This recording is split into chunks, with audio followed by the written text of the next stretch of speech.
Do you remember the legendary warriors of Mortal Kombat 1995?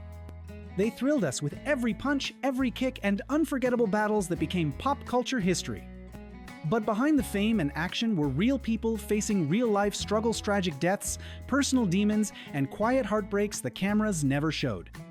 Today, we're looking back at the true stories behind the fighters. They may be gone, but their legacy lives on. Born on the 25th of September, 1973, in Gold Beach, Oregon, Bridget Wilson burst onto the screen with fierce energy as Sonya Blade, the no-nonsense Special Forces warrior in Mortal Kombat 1995. She was just 21 years old, but she carried the role with maturity, strength, and undeniable star power.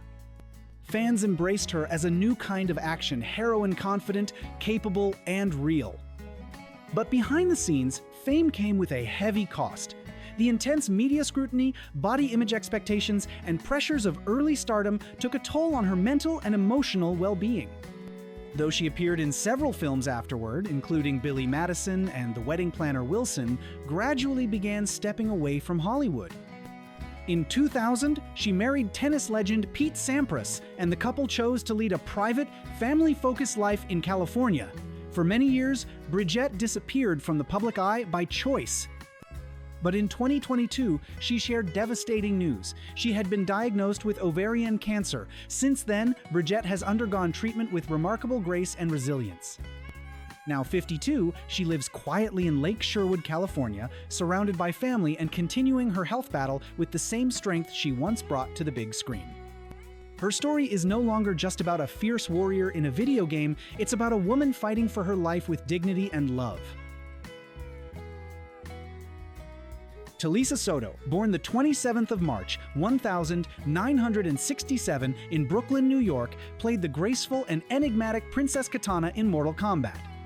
With a serene presence and quiet strength, Soto elevated the character from video game sidekick to a complex and noble figure. Her performance resonated deeply, especially among young women of color who finally saw a Latina actress in a strong, central role. But behind the poise was a woman tired of being reduced to her looks. Soto, a former model, found herself repeatedly typecast as the exotic beauty. After a brief marriage to actor Costas Mandylor, she eventually found love again with actor Benjamin Bratt, whom she married in 2002. She soon stepped back from the spotlight to focus on her children and personal fulfillment away from the flashing cameras. In 2022, Talisa was diagnosed with breast cancer. It was a devastating blow, but she faced the disease with quiet strength. Supported by family and friends, she completed treatment and emerged not only as a survivor, but as a symbol of grace under pressure. As of 2025, she is 58 years old, living in California, and enjoying a peaceful life filled with family, healing, and reflection. Her legacy is no longer limited to the silver screen, it's a testament to inner beauty, perseverance, and the power of choosing your own path. Born on the 14th of October, 1962 in Cuddington, London, Trevor Goddard was never meant to be forgotten. When he stepped into the role of Kano in Mortal Kombat 1995, his raw charisma, gravelly voice, and sinister grin instantly redefined the character. Though Kano was originally written as a Japanese-American in the video game series, Trevor's electrifying performance and convincing Australian accent prompted developers to officially rewrite the character's backstory. That's how iconic he was. But while fans celebrated the rise of a new anti-hero, Trevor battled demons far darker than anything seen in Outworld. Before acting, he had dabbled in punk rock music, living a rebellious, nomadic life filled with intensity and unpredictability. His transition into acting brought fame, but not peace. Fame magnified his insecurities. He struggled with substance abuse, emotional volatility, and a crumbling marriage. Friends noted his vulnerability behind the bravado kind that fame often exploits rather than heals. In June 2003, at just 40 years old, Trevor was found dead in his North Hollywood home.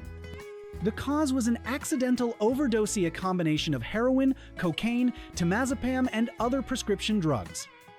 The world lost an actor whose legacy continues to echo through every incarnation of Kano that followed.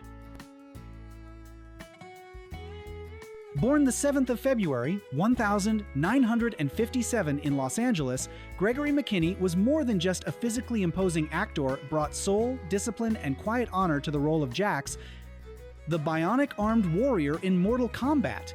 Though his screen time was limited, his presence left a lasting impression. McKinney infused the role with restraint and gravitas, portraying Jax not as a brute, but as a soldier grounded by loyalty and purpose. Behind the scenes, Gregory was known as a gentle giant.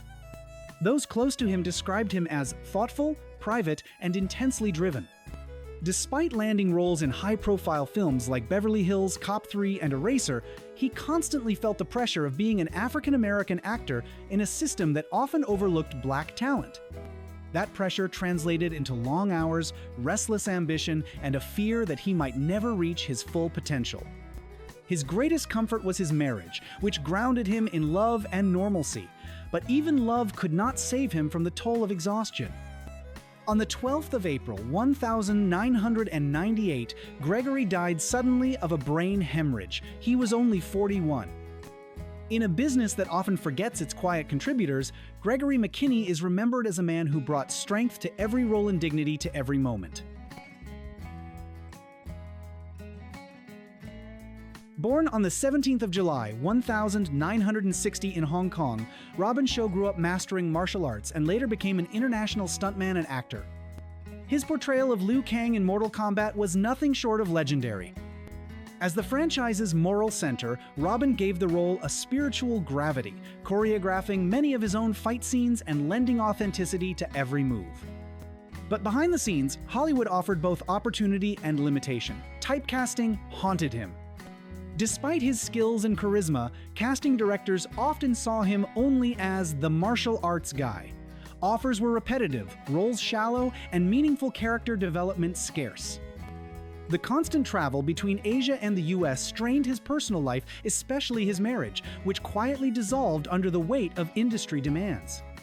By the early 2020s, Robin had largely stepped back from the spotlight. In 2025, now 65 years old, he lives a quiet life teaching martial arts and mentoring young performers. He occasionally appears at fan conventions and indie film panels, still warmly remembered by Mortal Kombat devotees. Robin Shou remains a figure of quiet heroism, both on screen and in life. Christopher Lambert, born the 29th of March, 1957 in Great Neck, New York, was already a world-renowned star when he took on the role of Raiden, the god of thunder and protector of Earthrealm. His distinct voice, piercing gaze, and enigmatic energy brought a mystical aura to Raiden, elevating the character from a video game guardian to a cinematic icon.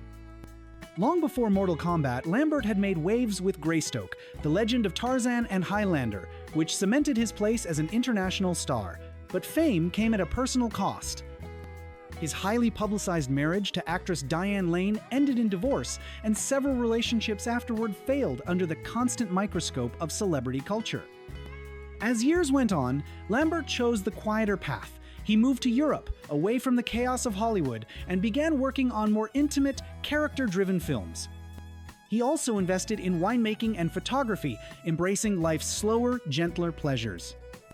By 2025, at 68 years old, he remains a revered figure in cult cinema, valued for his eccentricity and enduring presence. His net worth is estimated at $10 million, but his greatest wealth may be his freedom to live life on his own terms. Lyndon Ashby, born May 23, 1960 in Atlantic Beach, Florida, brought life, humor, and a splash of arrogance to Johnny Cage, the Hollywood action star turned unlikely Earthrealm hero. Ashby's portrayal was charmingly self-aware, blending martial arts bravado with vulnerability and making Johnny Cage a fan favorite. Yet Ashby's real-life path to success was anything but flashy. Early in his career, he struggled with severe panic attacks that threatened to derail his ambitions. On the set of Mortal Kombat, he sustained multiple injuries but refused to give up. Determined to be more than just another pretty face, Ashby worked hard to overcome self-doubt and gain the respect of peers and critics alike. His marriage to actress Susan Walters became his rock. Through decades of ups and downs, they remained together, a rarity in the volatile world of Hollywood. Ashby eventually found a second wave of success as Sheriff Stilinski in the popular series Teen Wolf, winning a new generation of fans. Now, in 2025, at 65 years old, he enjoys a peaceful life with his family, still acting occasionally and embracing a legacy built not on stardom, but on resilience, grace, and authenticity.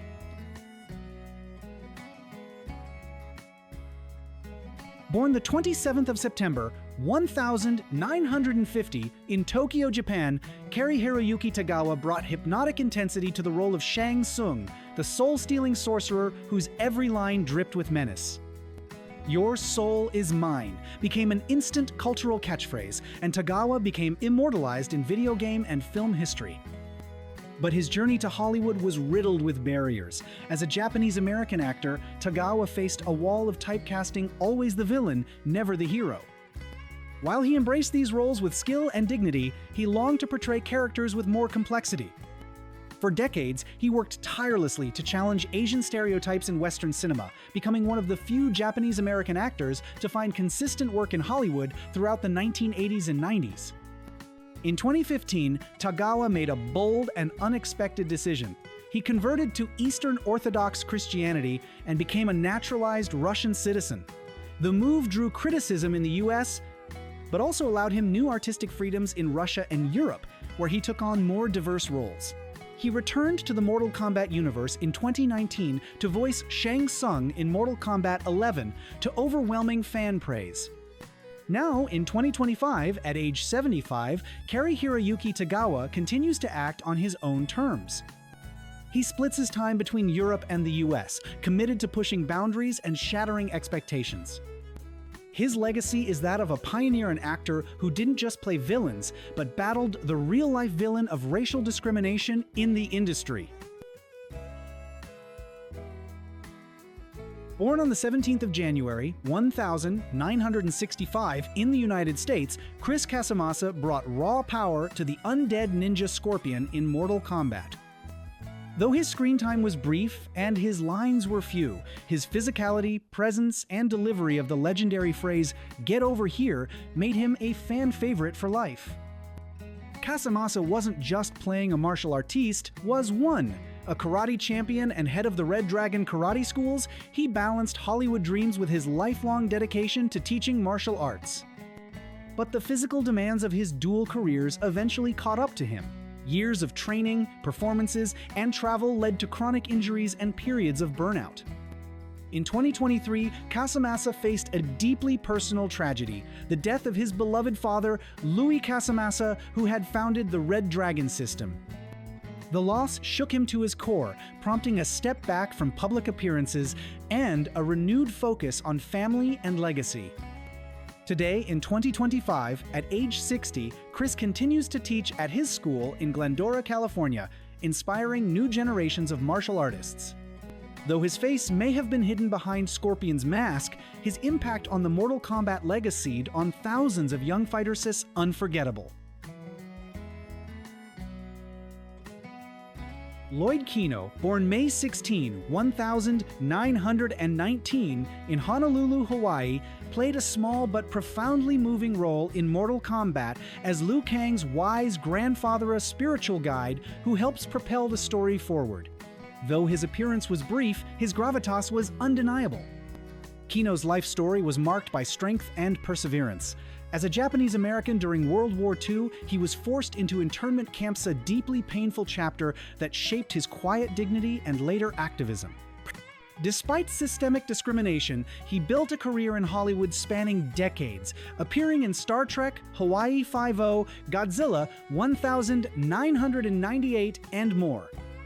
Always calm, always professional, Kino brought emotional depth to even the smallest roles. He was the kind of actor who didn't seek fame but earned the respect of everyone he worked with. In an industry that often marginalized Asian voices, Kino stood tall as a symbol of integrity. He passed away on the 24th of December, 2012, at the age of 93. But his legacy endures not just in film, but in the lives he touched with his quiet resilience and unwavering pride in his heritage. Lloyd Kino may have played a grandfather on screen, but in real life, he was a pioneer who made the path a little easier for those who came after him.